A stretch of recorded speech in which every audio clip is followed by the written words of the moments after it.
Adab Jawa. Adab Jawa meliputi banyak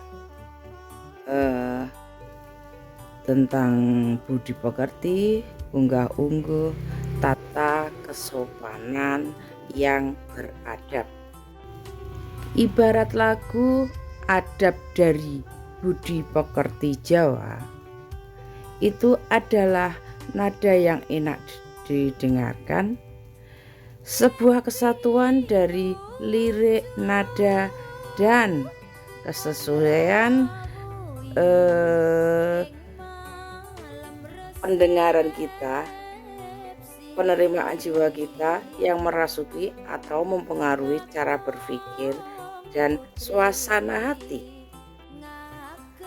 Lagu-lagu atau sesuatu yang enak di telinga lalu diproses ke otak, diturunkan ke hati, itulah proses menuju kasih sayang yang ditimbulkan oleh kesatuan atau satu kelompok atau adonan menjadi sebuah keindahan yang bisa dinikmati, mempengaruhi jiwa dan raga. Itulah orang Jawa, seni orang Jawa. Anda yang merasa benar tentang lirik-lirik atau kumpulan lagu tentang suasana hati Anda, jika tidak dibarengi dengan enakan atau nada, intonasi atau kontrol atau penataan yang entahlah yang sebutannya orang-orang yang ahli di bidangnya itu,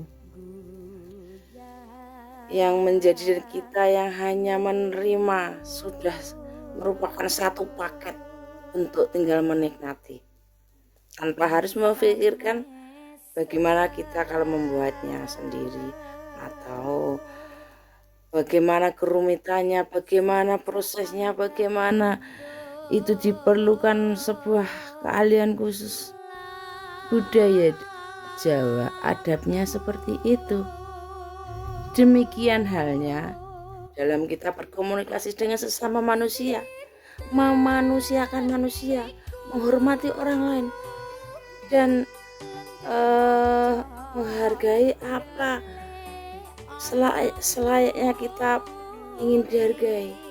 Misalkan dalam hal kecil bertutur kata mu, panjenengan, sampean, itu sudah pengertiannya sudah lain meskipun artiannya sama. Karena di dalam Jawa terdapat tingkatan-tingkatan. Kromo, kromo ngoko, kromo biasa, kromo inggil. Itu diperuntukkan untuk yang lebih tua, untuk sebaya, dan untuk yang lebih kecil secara usia. Dan secara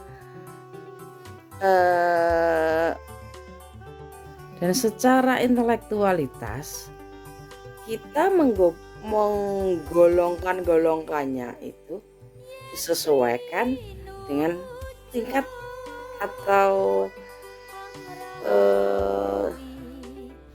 kesesuaian usia, atau misalnya kakak ke adik, ke yang lebih tinggi ke yang lebih rendah, bukan lebih rendah secara gimana loh ya, secara aturan atau secara urut-urutan, iya gitu.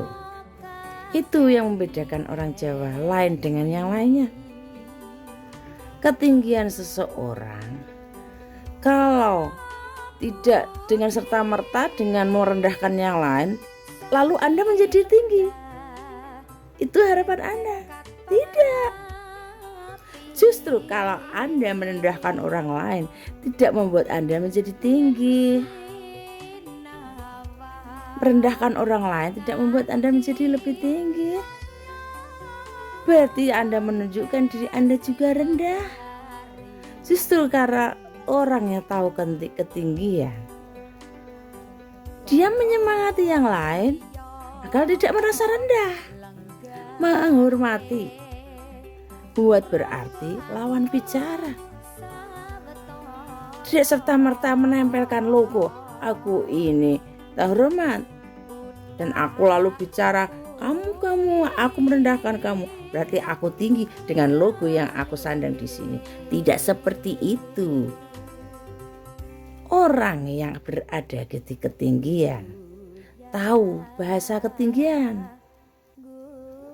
Orang yang tidak tahu ketinggian membiasakan mensugesti dirinya agar dia berada di atas karena dia tidak bisa naik. Menghibur diri cowone. Seperti halnya saya menghargai dalam pertemanan. Kalau saya baik sama seorang, menghormati seorang, bukan berarti Anda GR, merasa diistimewakan. Semua orang Jawa bisa mengistimewakan orang lain, manusiakan manusia. Kalau dikit-dikit Anda GR, merasa tinggi, merasa satrio piningit, bisa mati GR panjenengan. Tidak bisa sampai klaim itu sayalah satria piningitnya. Panjenengan yang palsu. Kalau saya bilang Anda, ya wahai satria piningit asli, yang lain juga tidak terima karena merasa asli, saya panggil juga yang asli. Itu kebesaran jiwa orang Jawa menghargai apa yang mereka rasakan. Tapi bukan berarti menganggap yang seperti dikatakan. Bukan menggeeri. Itu menghormati. Karena orang Jawa itu merasa ilmunya itu ilmu lembah mana. Saya sebagai orang Jawa, jika orang lain berpendapat dengan rasa enak dewi, gak ngerti dasarnya, gak ngerti beluke, main bakar, main ceprot, ya saya memang bisa marah. Karena saya terbiasa dengan orang yang punya kesopanan. Saya dibesarkan dengan adat tata krama Jawa tingkat tinggi.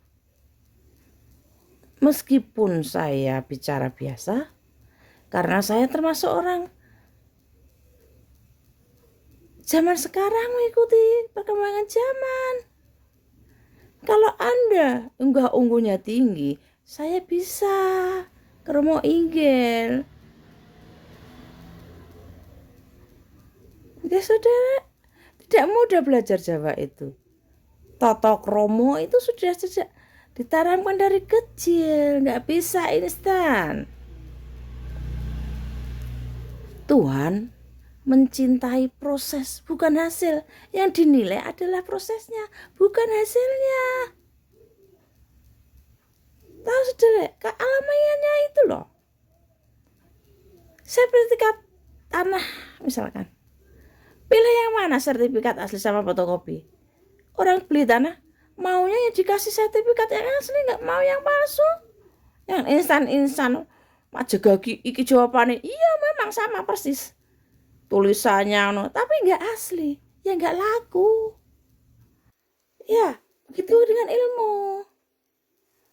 Tidak melulu mentang-mentang ada tulisan ini sertifikat berarti aku punya sertifikat. Tidak saudara. Pahami menika, ilmu Jawa itu sulit, gak semudah yang dibayangkan. Tinggal copas, tinggal copy paste. Pangapunten saudara nggih, bagi yang tidak memahaminya, rahayu benar ringan samet.